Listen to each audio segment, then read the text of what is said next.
Hello, everybody. Welcome back to the Mustang Mood. My name is Ben De Leon here with Yonnic Land. It's an SMU bye week this week, finishing up the bye week. This is your edition of the Midweek Mood.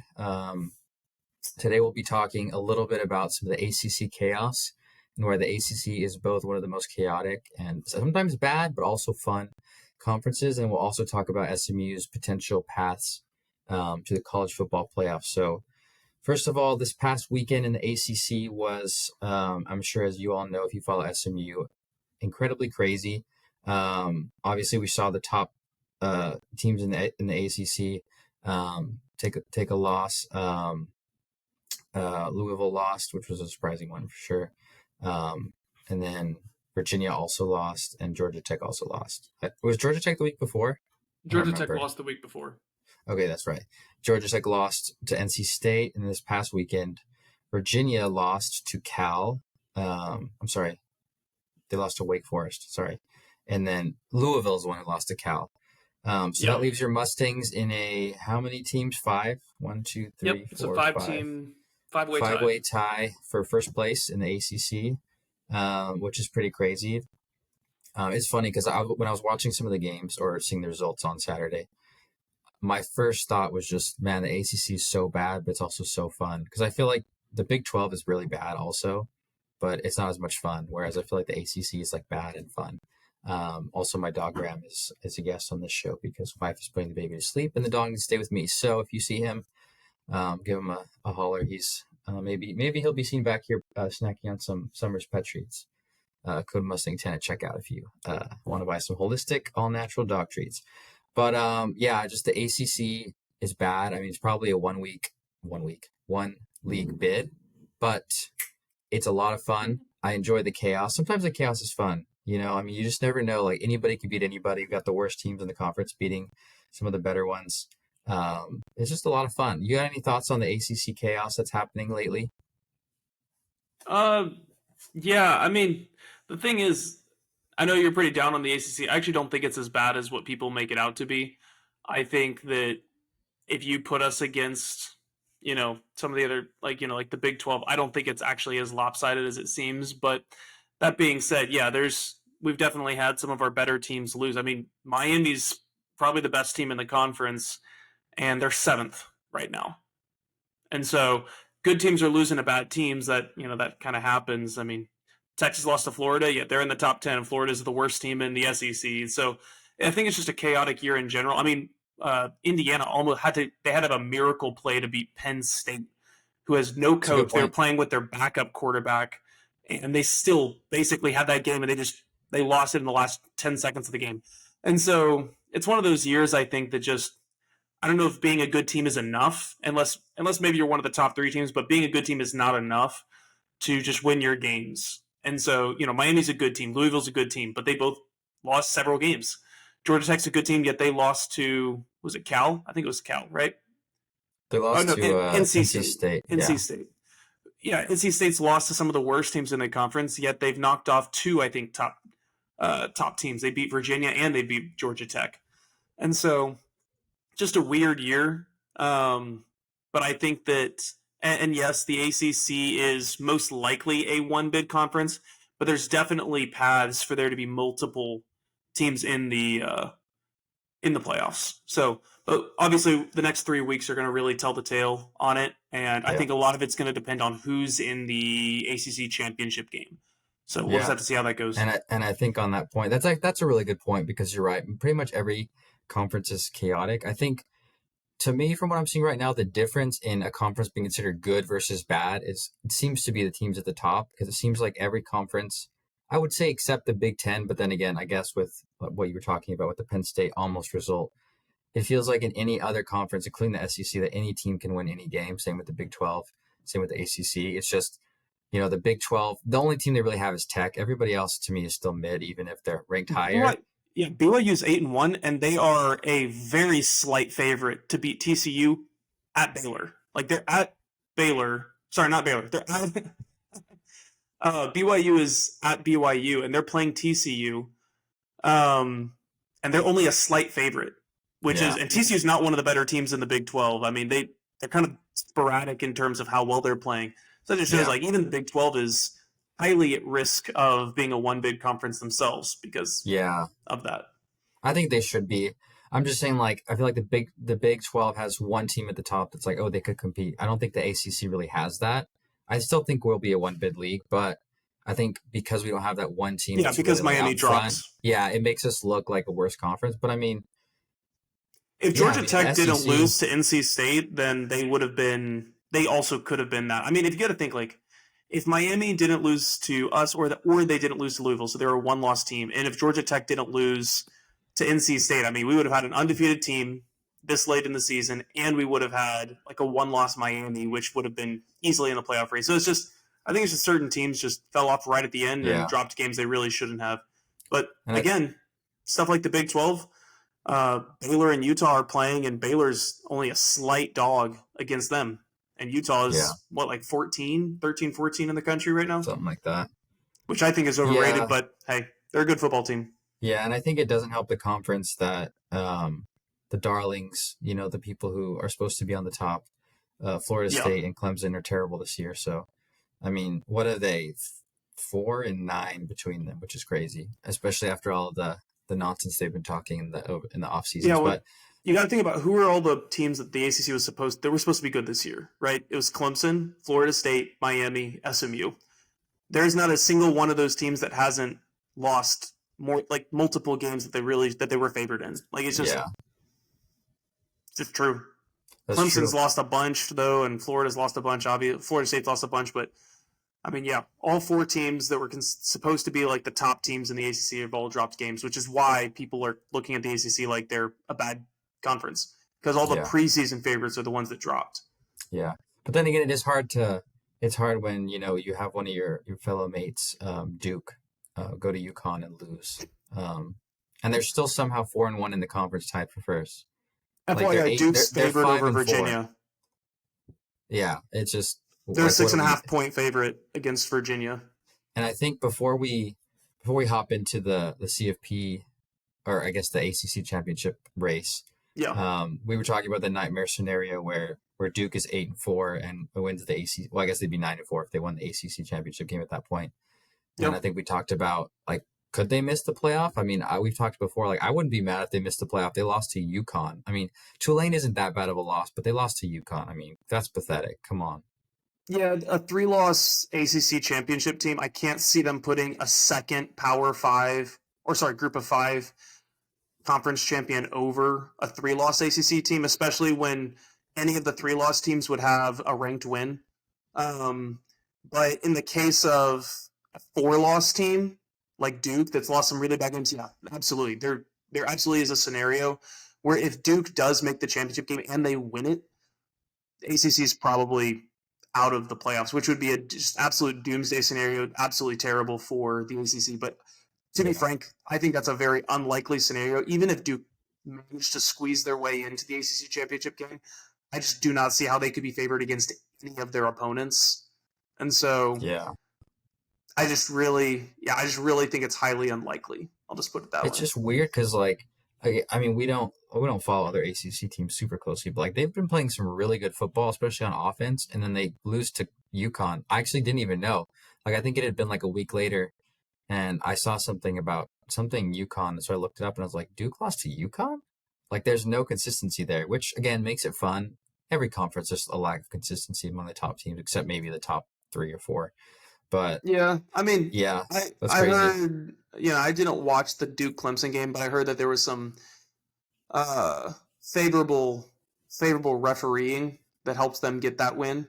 Not that Clemson should lose to Duke anyway, but they lost it to UConn. They barely beat Clemson by 1 point. I mean, they're really not. I mean, they're really just not that good, and so I'm really Yeah, not that concerned about them really doing. I'm not concerned about them um, winning the ACC, or I think it's actually not even very likely they make the championship game. I think it's actually quite unlikely. yeah. I mean, I hope not. But Um, but yeah, so we just wanted to, instead of, if you're a fan of an ACC team, I know a lot of the other conferences are haters, but if you're a fan of the ACC, like, let's just enjoy the chaos. Like, who cares what happens as long as, let's be honest, like this conference is going to get one team into the playoff. That's what I think. That's what most people think. And that's okay. I mean, it's a down year for the conference, but like, let's just enjoy the chaos. Let's have some fun. I mean, it's college football. Like sometimes upsets are fun. So, I'm going to embrace it. I'm going to enjoy it. Let's have some more chaos, especially, in favor of SMU. That'd be great. So going into the ACC championship scenarios, obviously a lot has been said about these things. It's still a little confusing, especially with 3 weeks left, but I know that Yonnic here has got some good stuff for us. So take it away. Yeah, here. Let's go ahead and share this for anybody that is following the standings. We are in a 5-way tie. Georgia Tech at the top, then Virginia, Pitt, SMU, Duke are the contenders. Everyone else needs, frankly, a lot of chaos to get in. But between these 5 teams, there's going to be there has to be some chaos even within these to kind of figure out who's going to win it. Duke and Virginia, they're going to play each other, so that game is going to knock one of them out. Pitt and Georgia Tech play each other. One of them is going to be knocked out of the race, and so this is going to filter down pretty quickly in the next few weeks. So first off, I'm going to start with, you can use MRED's ACC calculator. This first scenario is what I think is not what I think. This is the odds-on favorite scenario. So basically, every team that should be favored is going to get the win. So, Louisville, Clemson, Louisville gets the win. Georgia Tech's playing Boston College this week. They're going to get the win. So on and so forth, going all the way through. And so the key matchups that matter are the Duke-Virginia game. Duke is favored over Virginia right now, 6.5-point favorites. And going into the week after that, Georgia Tech, they're going to be favored over Pitt. Duke over UNC. SMU, Louisville, I have SMU favored because it's at home. And then going into the final week of the season, Duke is going to be favored over Wake Forest, and then Pitt's probably going to be a dog versus Miami, and Virginia is going to be a favorite over Virginia Tech. So now that that's kind of explained of the rationale behind this one, this is just what's the most odds-on favorite. If every game went that way, this is what it would look like. And we all know college football never goes exactly as what Vegas says. So in that case, though, for Georgia Tech and Duke are the ones that are going to make it in. So because it'll end up being a 3-way tie because Duke will have beaten Virginia and Pitt will have lost to Georgia Tech. And so the likelihood in that case, Duke and Georgia Tech would play each other. Georgia Tech would be a huge favorite over Duke, and that's most likely how that would end up shaking out. But with that being said, I think it's highly unlikely that everything goes exactly as Vegas predicts for 3 weeks straight. More likely to see some more chaos. And so in those chaos scenarios, I'll give the most likely of the 5 scenarios that I see as viable options for SMU making the playoffs. In this one, Duke wins. Again, they're the favorite over Virginia in week 1 right here, November 14th and 15th. And then the key difference is that Pitt will beat Georgia Tech. And so the easiest way for SMU to make the ACC championship game is Pitt beating Georgia Tech. Obviously, we have to win the rest of our games, but after Pitt beats Georgia Tech, there's still going to be a dog versus Miami. They beat Georgia Tech, they lose to Miami, and that just leaves SMU and Duke, as crazy as that is. So because Georgia Tech will have lost to Pitt, they'd be out of it. Pitt will have lost to Miami, they'd be out of it. We'd have actually a really favorable matchup, but this is a near doomsday scenario for the ACC because it guarantees a 1-bid conference, and because even if Duke, or a 0-win conference or a 0-team conference. So this is a near doomsday. Everyone would need SMU to win in order for the ACC to have a playoff team, but it is on the table for that to happen. Next scenario would be Duke beating Virginia, but then losing to Wake Forest at the end of the season, so they would be out of it. Virginia would be out of it because they would have lost to Duke. Georgia Tech, they're going to be favorites against Pitt. This would be the scenario where Duke and Virginia both fall off. Pitt's going to fall off because Georgia Tech eliminates them. We play Georgia Tech in the ACC championship game. I think this is much more likely than almost any other scenario. This one and the other scenario I just showed are probably the 2 most likely, just because of the way that the team matchups are. But I think this is probably the most likely, now that I kind of did them in reverse, but this is probably the most likely scenario because Duke's going to be favored over Virginia, and Wake Forest seems to keep knocking off good teams. So it's totally possible. But that would be one scenario that'd be the most likely scenario. Now we're going to start getting into the less likely scenarios, still possible, but less likely scenarios. Virginia would have to upset Duke in week one, or I say week one, this weekend. Georgia Tech could beat Pitt. They should beat Pitt. Duke should beat UNC. Wake Forest beats Duke. So again, this is a Virginia Duke. They both get eliminated because, this is the case where Duke is eliminated, but Virginia wins out and Georgia Tech wins out. In that scenario, we actually have the tiebreakers over Virginia, and so we actually don't even need Virginia to lose a game. So this one is another actually relatively likely scenario. Actually, I'm going to go back again for a second, because if Virginia can get through this weekend against Duke, then we basically control our destiny. Because even if Pitt were to beat Georgia Tech, and actually that game wouldn't matter, because Pitt could beat Georgia Tech, and we would win over Pitt because Pitt would probably lose to Miami, or Georgia Tech could win and we'd play Georgia Tech. And so it really doesn't matter which way we go, because either way, SMU would have the tiebreaker over Virginia, and so we would either play Georgia Tech or Virginia in this scenario. It's quite an interesting one, because it would really come down to these conference opponent win percentages, and we would have the slight edge over Virginia in that case. What would happen in that scenario if Pitt beats Georgia Tech and Miami? If Pitt beats Georgia Tech and Miami, then we would be playing. We'd be tied with Virginia. It's a very strange way that it would go, but they'd be below SMU and Virginia because the common conference opponent. So Pitt had lost to, I forget. Who did Pitt lose to? They lost to Louisville. So Pitt lost to Louisville. We beat Louisville, common conference opponent, eliminates them from the standing. So even if that would happen, it wouldn't matter. Pitt could win out, and we would still be ahead of them because we would have beat Louisville in this case. All these scenarios are assuming that SMU wins out. Because if SMU doesn't win out, what are we even talking about? No chance, yeah. But again, it's an interesting scenario. It's highly unlikely that Pitt beats both of them, but Pitt basically is our biggest ally here. Where if Pitt wins either of these games, they just start causing chaos for everyone else. Right. But Pitt and Virginia both, actually. We actually want Virginia to win in most of these cases because there's multiple scenarios where we have the tiebreakers over Virginia. So if you're an SMU fan... I don't think we have that tiebreakers over Duke. That's what it seems like, which is crazy because I know it doesn't matter. It's out of conference, but it's still crazy. It's crazy, but Duke also has the highest likelihood of dropping another game of all the teams that we potentially play against. Like Duke's they're going to be favored versus Virginia, but not by much. UNC is starting to actually play well, and Wake Forest keeps knocking off good teams. And so, as much as we may not have the tiebreaker over them yet, they're probably not going to. I doubt they're going 3-0 to finish the season. Yeah, I don't know. I guess the thing with Virginia is it depends if Virginia's quarterback is back. True. There should be an ACC availability report tonight, so you can keep going. It's probably already out. I'll check. Yeah, it is. It's at like 8:10. I'll check on that while you continue. Yeah. This is fourth scenario. Virginia beats Duke, but Pitt beats Georgia Tech. Again, if this is the scenario where Pitt beats Georgia Tech and Miami that we just kind of looked at.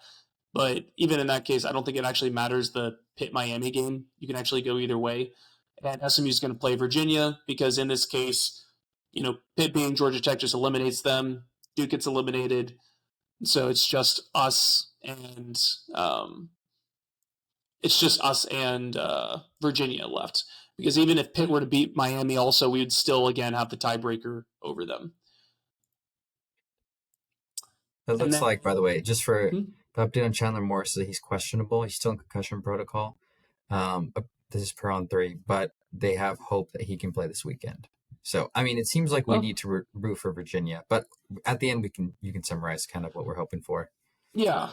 At the end, I'll kind of put a little bit together. Final scenario. The other scenarios there are other scenarios where SMU can make it, but they would require like a bunch of dogs to win, and so I just don't think that's something to really count on.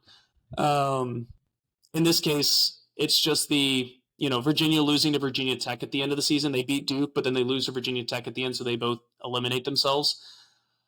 Virginia Tech versus Virginia, it's a rivalry game, but I just don't see Virginia Tech winning. I think it's unlikely. And so I put this as my least likely scenario. It still could happen. You never know with these rivalry games, but it probably doesn't have a great chance of this happening. And so ultimately, when we're going to cheer for teams, I mean, this early in it with 3 weeks left of stuff happening, I don't think it really matters who you cheer for a whole lot. I think the best thing for us to happen would probably be Virginia beating Duke this weekend, because there are multiple scenarios where we have the tiebreakers over Virginia. So even if they end up with a 3-way tie at the end, we're probably still going to get in over them. But really the best thing to happen would be the Virginia Duke game, one of them wins, and then the winner drops a game at the end of the season. And so the most likely way that would happen would be Duke beating Virginia, and then Duke losing to like Wake Forest. Yeah. So I think that's a more likely scenario. So I kind of lean cheering for Duke in this case, because I think that's more likely. But again, if Virginia wins, there's multiple scenarios where we have the tiebreakers over them. So I don't think it really matters. Both actually I feel relatively good as an SMU fan about. And then the Georgia Tech Pitt game, we want Pitt to win. That when it comes down to it, you just want Pitt to win, because if Pitt wins, we have a tiebreaker with them, and it would just eliminate Georgia Tech. And so it would basically just take two teams straight out of contention, and we would be right there to make the ACC championship game. And so really when you're looking at the games, most important game is this Georgia Tech Pitt game here. This Duke Virginia game is going to set up the final week. And so keep an eye on those games as an SMU fan, and we'll see what happens. Yeah. Dude, I think that was, honestly, I was very confused. I've been confused all week about this, but I think you really honestly clarified it for me. So that's really helpful, and I'm sure it will for the audience as well. Yeah, I like the idea of Pitt beating Georgia Tech, because I also like the idea of Pitt then losing to Miami, which, again, even if Pitt wins that game and we have the tiebreaker, I just feel like it's less dependent, because if they have 2 losses, there's less to worry about, just because you never know with all the other games going on. But yeah, I think Virginia over Duke seems to be the main one. So I think that clears it up for me, and I think we got to be Virginia fans this weekend. Yeah, I mean, there is a scenario with the Pitt Miami. I think I may have misspoke earlier, but there's a scenario where Pitt beats both Georgia Tech and Miami, and they do get in over us. But again, I think that's unlikely. The best thing for us would be to have Georgia Tech lose to Pitt, and then probably Virginia win. That's probably that's kind of who I'm cheering for to finish the season, and I think that'll go well for us. Yeah. Well, I think too, like, of course, SMU has to win both their games. I mean, Louisville is a tough game. I think being at home gives us a little bit more confidence. We've seen Cal's a tough out, so we don't know. I mean, there's no guarantees that we're going to win both of those games, but I will say I like our chances if we win out. You just never know what happens after that. If we don't get in, I say it's a little bit unlucky, and even then, like 7-1 in year 2 with the schedule hasn't turned out as maybe tough as we thought it would be, because obviously Clemson isn't as good as we thought they were. But I still think even if we miss out 9-3, 7-1 in the ACC is still a really good year. That's what I predicted. Continue to build on momentum, or continue to build momentum on the recruiting trail at the program, and keep everything rolling. So, like I said, if we win out, I like our chances of something going our way, but we'll find out. So, any last words? No, fully agree. I think there's 5 realistic scenarios that could happen that could lead us into an ACC championship game, assuming we win out. And I think we've got a really good shot at beating Louisville. I think we're a slight favorite against them. It's really a pick'em game, but I think we're like a 1.5 point favorite against them. And as an SMU fan, you have to be excited. Rhett Lashley just signed an extension. 2024 was our best recruiting class since the death penalty. 2025 was better than that class. 2026 is better than that class. And we had some of our best recruits ever that were on campus for our Miami game that we won. And so it's just, the momentum of the program is just like a rocket ship going up. And yeah, we dropped some bad games this year, but I I think next year is going to be even better than this year. And honestly, we could be odds on favorites to win the conference next year, even if we don't Yeah. make it the conference championship this year. Yeah, well said. Well, everybody, thanks for joining us. Again, this is the Mustang Mood. Please check out summerspetTreats.com. Use the code Mustang10 at checkout for 10% off your first order. Check out the mustangmood.com for our merch and all of the things we've got going on, with the links to all of our social media and everything. Apparently, we're kind of picking up some steam on the X trail. So, with some fine work by Yonnic, Walker, and Jay. So follow us on X if you aren't already at the Mustang Mood. Thanks again for listening. We love everybody. Like we said, we're cheering for Virginia this weekend. God bless you and pony up. Pony up.